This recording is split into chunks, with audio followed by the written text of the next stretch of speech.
Broadcasting from Silicon Valley, California, this is Conversations with Jennylyn.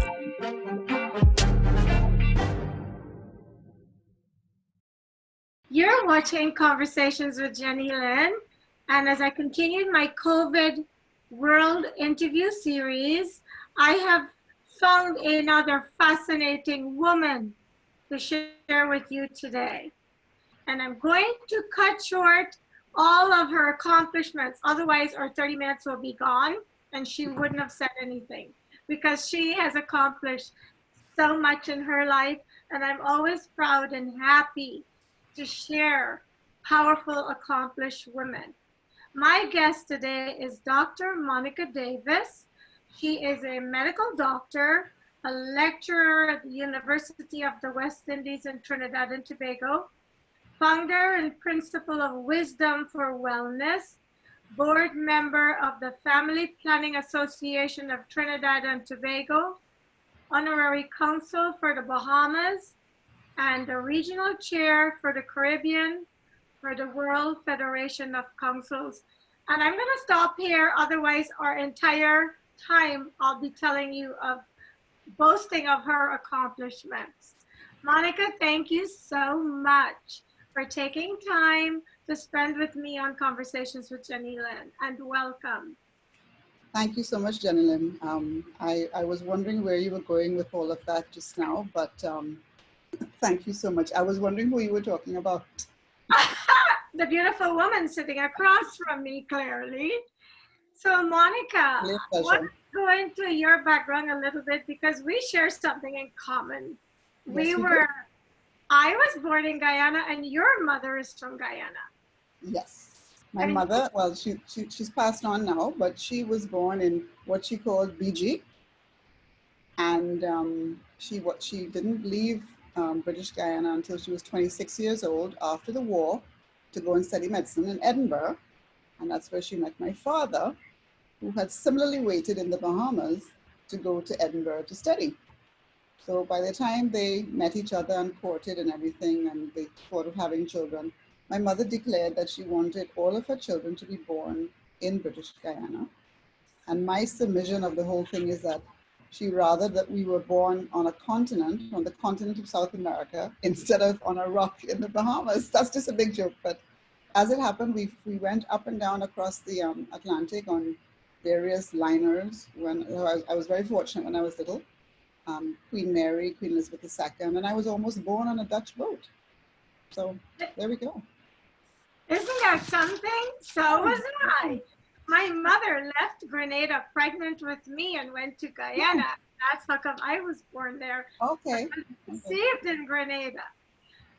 So tell me, you went to school in different parts of the world. You've Yes. also come to school in the U.S. No, I never went to school in the U.S. Oh, okay. It was between the UK and the Caribbean.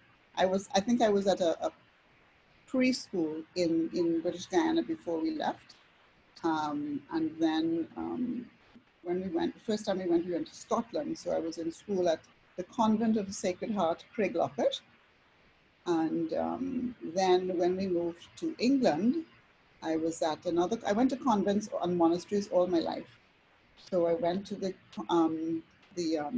Notre Dame Girls Preparatory School, the Convent of Notre Dame, and then I proceeded to the high school where I did my first year before leaving England. Wow, you're lucky you didn't end up in a habit. I used to say I was going to become a nun because I have. I never said that. I knew that was one thing I did not want to be. Well, it wasn't on my agenda, but my father thought I should become a nun, and my mom used to ask him, "Why did you become a priest? Leave her alone." That makes sense.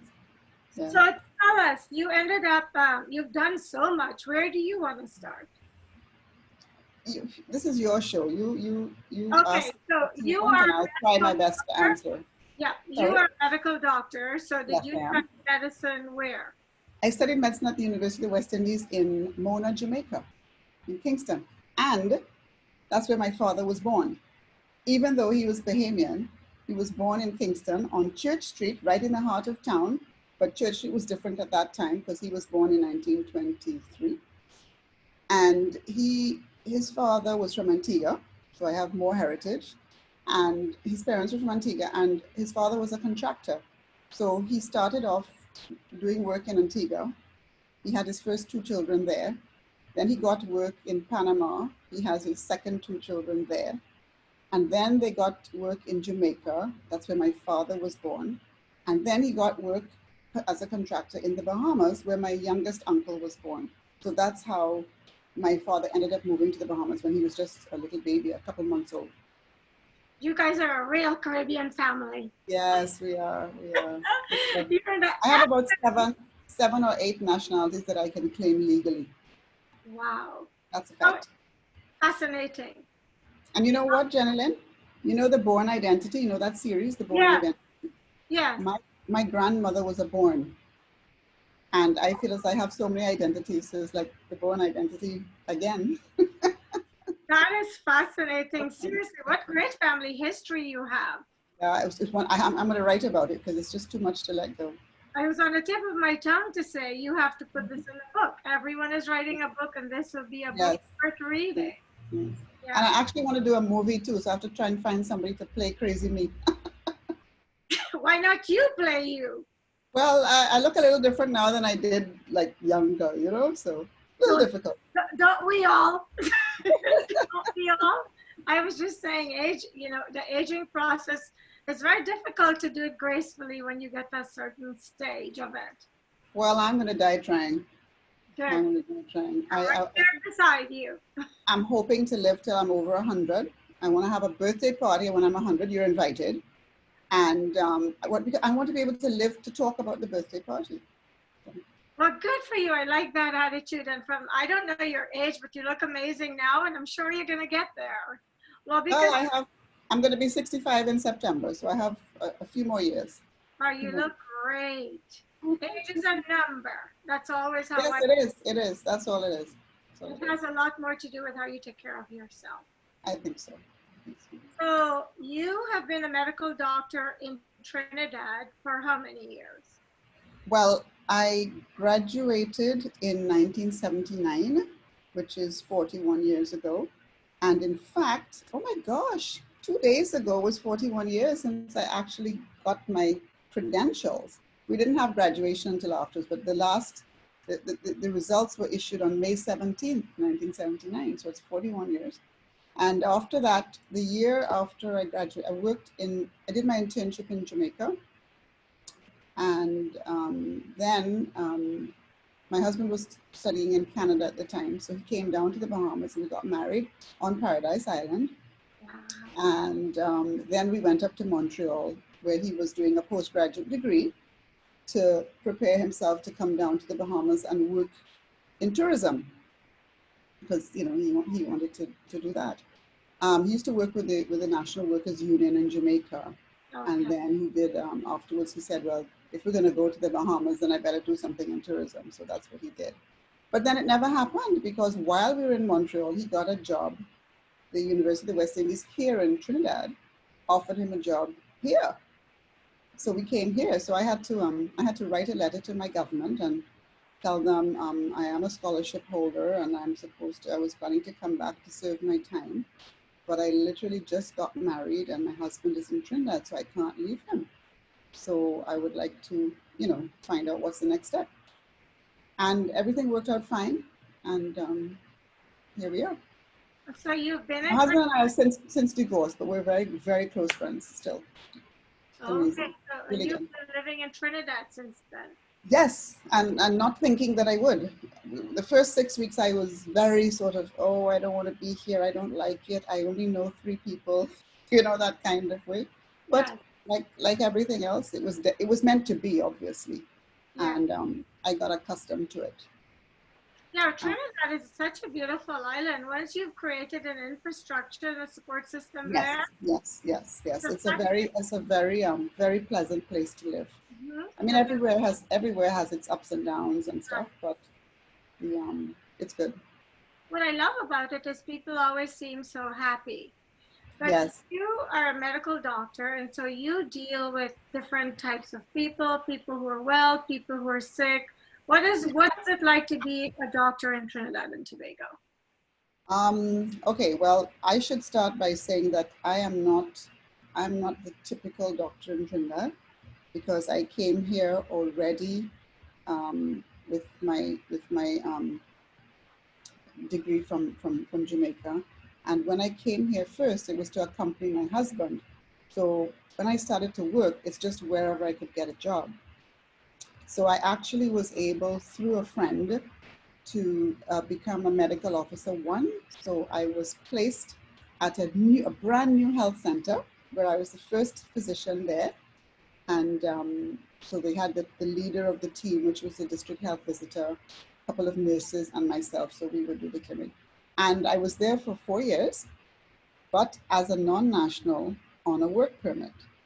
So after 4 years, they wanted to put a national in my place. And the lady, my boss before, who was from Jamaica herself, but was married to a Trinidadian, she she said, no, you know, don't move her. She's doing a good job and whatnot. But then she retired, and after she retired, that was it. So they offered me a position way out in the country, and I had just had a baby. And I said, no, I'm sorry, I can't do that. So I didn't do that anymore. And then I went to work with the Family Planning Association as a part-time basis. And that's when I started my private practice.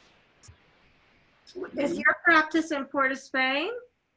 It's actually at the university in an office I have there for research. At one time, they were trying to get us to have a geographic practice so that I moved my office from where it was in another location. It wasn't in Port of Spain, it was in Trinity. I moved it from there to the university. But now I don't practice very much at all because things have just gotten so many things are on my agenda now that I don't want to compromise the time that I used to spend with my patients, because I used to let them spend as much time as they wanted. Yes. Given the time that I was able. I was only given 2 half days a week to practice. Oh. In those 2 half days, I only saw maybe 3 or 4 patients each half day. So that's why I said I wasn't a typical doctor, because typical doctors have thriving practices, and mine was literally just 2 half days a week, and I would spend like an hour on each patient because my premise was to keep them well. I didn't tell sick people to come. I said, you come when you're well, and I will help to keep you well so that you prevent the diseases that take you into hospital. Were people responding kindly to that? Because a lot of people only think of a doctor when they're sick. I know. And Yeah, this is why you get to that.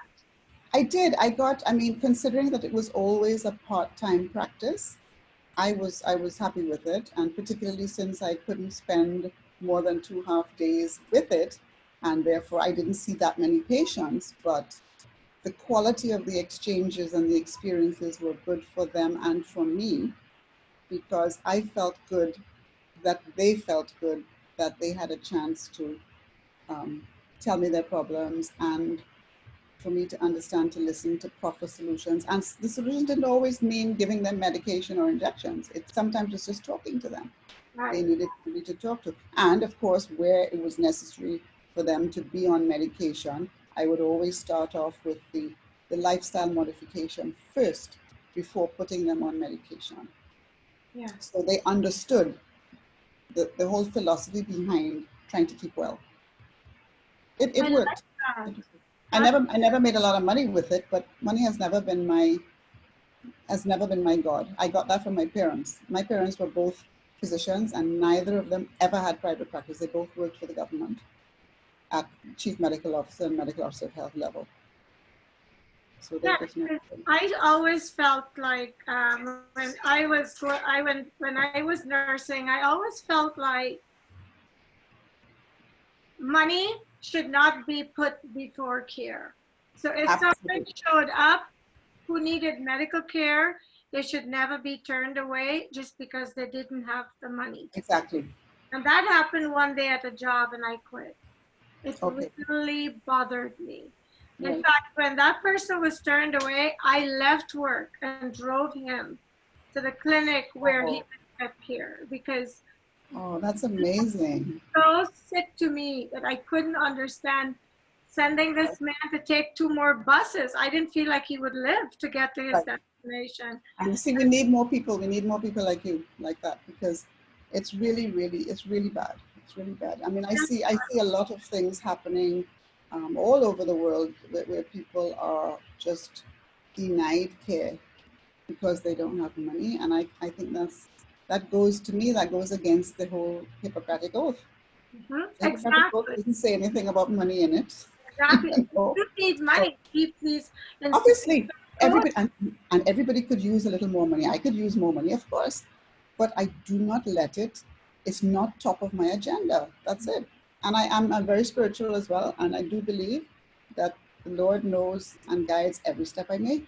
He knows everything that I will need for the rest of my life. I don't know, but I feel He will provide what is required. Exactly. Well, You you know, think like I do. great. I feel we need to restructure the system so no one is ever turned away, especially when they're obviously in need of care. Yes, You yeah. know? But It's a perennial problem. I think that's probably one of the myriad reasons why we have been given COVID-19 to sit, reflect, and adapt. yes, let's talk about that. I was on a podcast with you where you mentioned that, and that's when I thought I would like to My invite her mantra. on my show. Tell me about that. Elaborate for us. Okay, for a long time now, we have realized, and when I say we, it's a collective we. The world has realized that things were not right. There was always there was the perennial poverty issue. There was the perennial hunger issue. There was the perennial inequality and inequity issue. Lots of people were out of work. People didn't have clean surroundings or shelter habitat. All of these things just kept, and of course, you run all the gamut and you realize too that there was never peace all over the world at the same time. There was always warring, some faction of war somewhere. And of course, injustice to go with that. And if you realize where I'm going, that's really how the world ended up trying to create these targets for betterment for humanity by doing the Millennium Development Goals, the MDGs. Now that was carded for the year 2000, but 2000 came and went, and these goals were not attained. So they re-strategized the United Nations and decided, okay, well, we need some, not only about the millennium, because the millennium is past now, this is sustainable development we're talking about. So we have to have goals for sustainable development. And that's how we got the 17 sustainable development goals. The first one is zero poverty. The second one is zero hunger. And so we move on. Health and well-being is number 3. Quality education is number 4. We go on to gender inequality. All the things that I just mentioned. Yes. So all those things were wrong, even though people were thinking they were right. So as I said on that other podcast, I really feel from the bottom of my heart and in the deepest recesses of my brain that this is a divine reset. It is a time for the world to stop, think, realize that every single country, every single person in this world is going to be affected by this pandemic in one way or another. Absolutely. Unfortunately, some people are going to be affected in more than one way. But the point is, as I said, I don't yearn for what happened in the past. Don't say we're going back to normal, because normal was not working, which is why we have this now. When you think about this whole pandemic, if someone had made a rule and said the entire world needs to shut down, it would never happen. Never. Some authority or somebody in a particular position of power would decide they were not participating. And Yes. when you think about this, it's an invisible little monster that forced us all into this place. Right. I mean, seriously, it's surreal. I'm trying to think of the adjective that really describes what's happening, and I'm having it's like a movie. It's like you're living your dream in a way. It's like, because this microbe is unseen, unheard. Exactly. unpredictable, full of unknowns, and nobody, I mean, everybody is learning. And to date, untouchable. That's right. That's We right. have That's nothing to stop it. absolutely. Literally untouchable. We can't touch it, but it is touching everybody else. Yeah. When you think about it, Incredible. queens, kings, world leaders, every single Everybody. life is being affected by this. From the cook to the captain. There you go. It really I like to say it that way instead of saying from captain to cook. So. No, seriously. So I agree with you. I agree. It's some higher power. And I've referenced this in another interview where I said, I have many friends many people I've met in my life who've told me they do not believe in God because they can't see him. And they don't believe in things they cannot see. I marvel at the fact that those same people are now hiding out from a tiny microscopic thing that they can't see. That nobody has ever seen. No. But except under a microscope, perhaps. Right? Yeah. So as a doctor, as someone who specializes in medicine and who studied medicine in a way that I have and most people have not, what is your takeaway from this? Apart from what you just said about the reset. I think because of the fact that we should have known from when we were children, all of us, that all people are equal. I mean, George Orwell wrote Animal Farm in 1984. And I would love to read those books again because at the time they were just so magical, but now they're so real. You know, at the time it seemed like, oh, Ministry of Love, Ministry of Justice, Ministry of War, this kind, you know, it sounded like you were watching a movie while reading a book. But this is exactly what is happening. The thing is, I said all animals are equal, but some are more equal than others. And that's the mistake. That's where the power corrupts, absolute power corrupts absolutely. And that's what was happening. So we now know that we really are all equal. We are. Yes. And there's no inequality with COVID. There's no inequity with the coronavirus. It's everybody humble us all. That's right. That's right. So we are all on the same level. Now, if we are sensible and if we are smart and if we are the compassionate beings that we are supposed to be to one another to foster growth and development, then it might behoove us to think a little more about our vulnerabilities, our faults, where we can do better, where we might have wronged someone before, try and get a chance to correct that. People that even with me, I was so busy that I did not have a chance to call people whom I wished to speak with just to say hi, because by the time I would finish work, it's too late to call anybody. And in the morning when you're going to work, it's too early to call anybody. But this has flattened us all and allowed us. I've called a number of persons I haven't spoken to in a long time, and it's been so good. It's been so good. So I think we need to sort of pick up all the good things and try. We're being given a second chance. Yes. At least in our lifetime, we're being given a second chance. And I think that we should, each of us, think about how we would like the world to be, how we would like people to treat us, therefore, how we must treat people. And we must think about the greater good, because COVID-19 did not pick a particular part of the world or a particular part of a country. It took the entire world. For all you know, it might be the universe. Who knows? We don't know. But the point is, because of that, I think we need to realize that this is our second chance. This is a chance that we can actually work together in a healthy environment, because a lot of people have learned that they need to wash their hands properly. I mean, I was amazed at carnival time this year. I went to a panyard crawl and I went to the washroom and I was washing my hands. No, I was waiting actually for a friend of mine. And this young lady came out of the stall and was walking out the door. I said, excuse me, don't you need to wash your hands? That just came out of my mouth. I didn't mean to say that. You're such a doctor. I know. And so she kind of looked at me. Thank God she didn't say anything bad. And she went and she washed her hands, but she didn't wash them properly. So out of all of this, everybody at least knows now how to wash their hands properly. Everybody knows now that when you cough and you sneeze, I don't believe in this crook of the elbow thing at all, because somebody could come and hold you by your elbow Yes, and exactly. pick up the same germs you just sneeze and then touch their face. So I don't believe in crook of the elbow. Cough into a tissue and throw the tissue away right away. Or if you don't have a tissue, use a handkerchief, wrap it up in something, and then wash it when you go home. You know what I mean? That kind of thing. So everybody would learn basic things about personal hygiene and sanitization. A lot of food places need probably to sanitize a little more often than they do, because every so often people get food poisoning. So we have a lot of lessons to learn and act on them.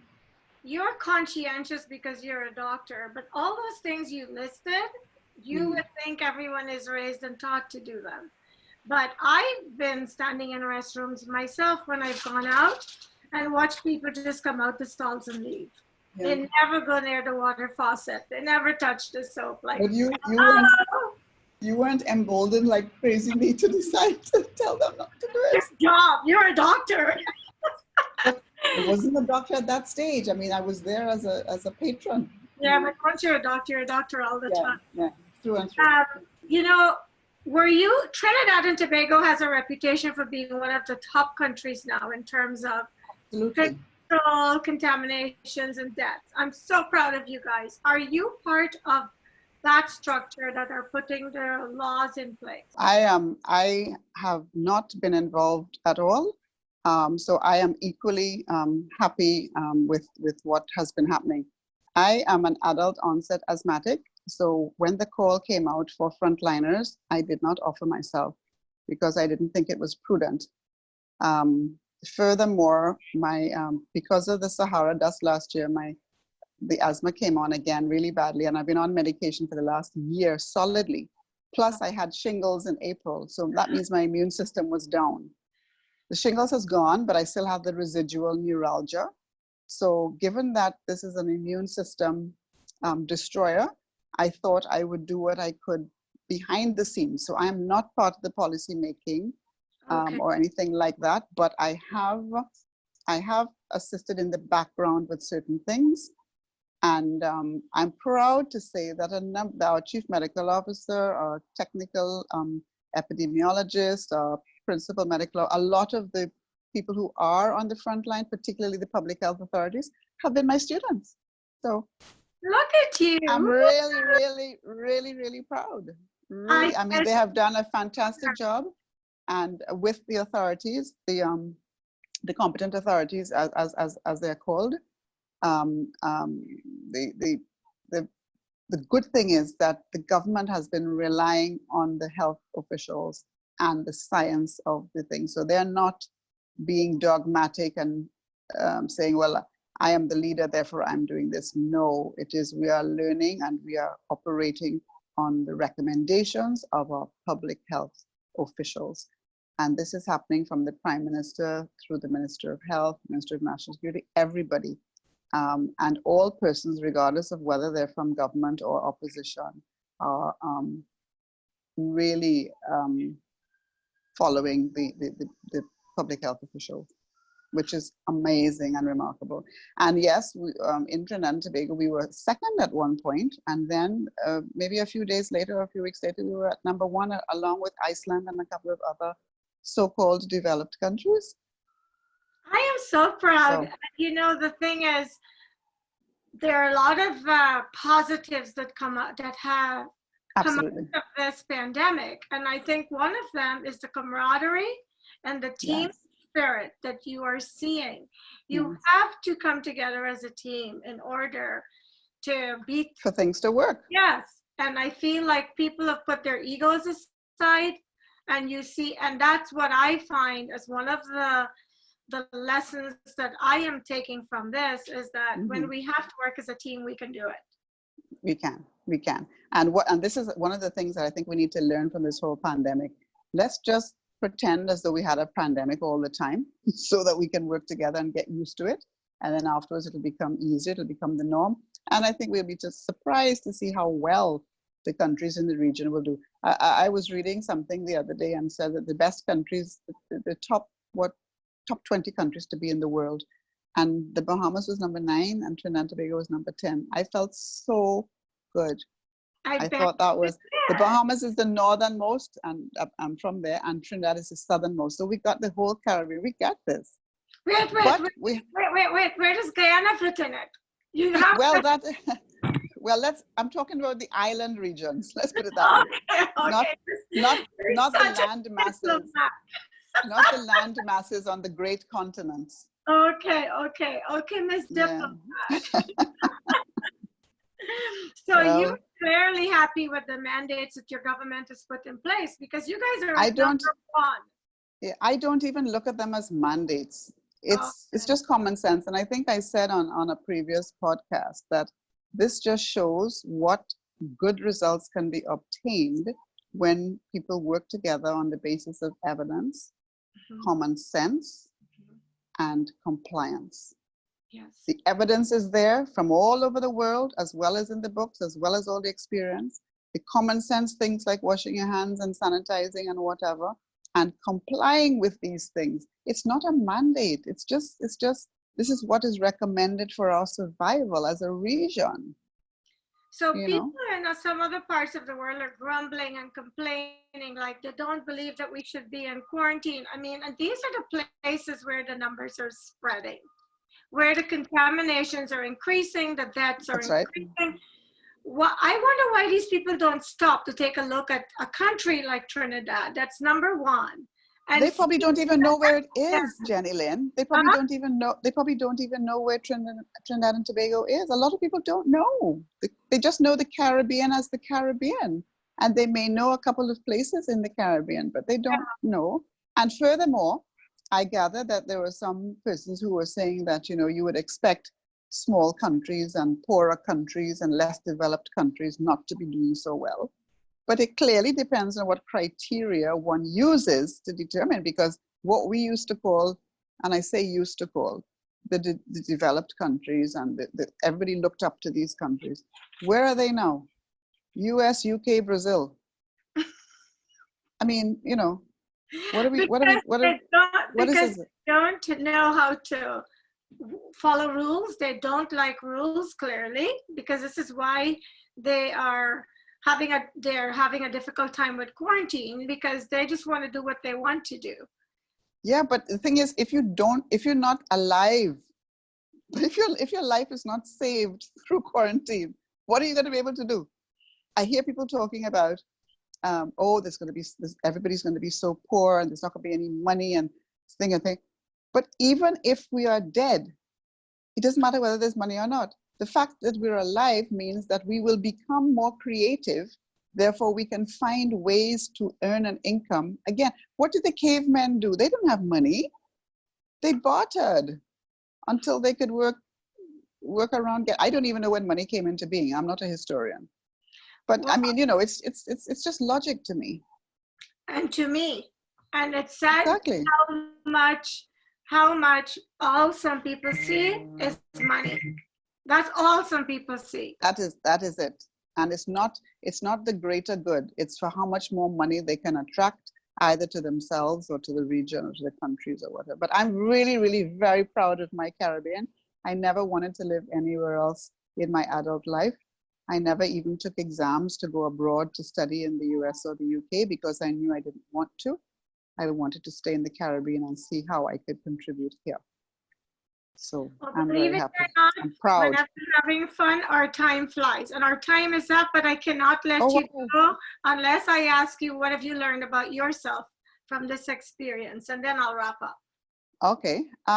Well, fortunately, I've always been a little different to most people in that I've always valued my my personal time and my mental health a lot. I have been doing something that I like every day for many, many years. I am into stress management. I believe in wellness, and I believe wellness is just like when you're on a flight, you have to put on your own mask first. So I have to make sure I'm healthy and well so that I can then help other people to become healthy and well, or to stay healthy and well. So I haven't learned much from that, except I've learned that I was correct in my thinking, which is great. I have learned that even though there are a lot of things that are cause for concern, everybody has things that are cause for concern. I have a number of issues that I wish I did not have to deal with, but I do.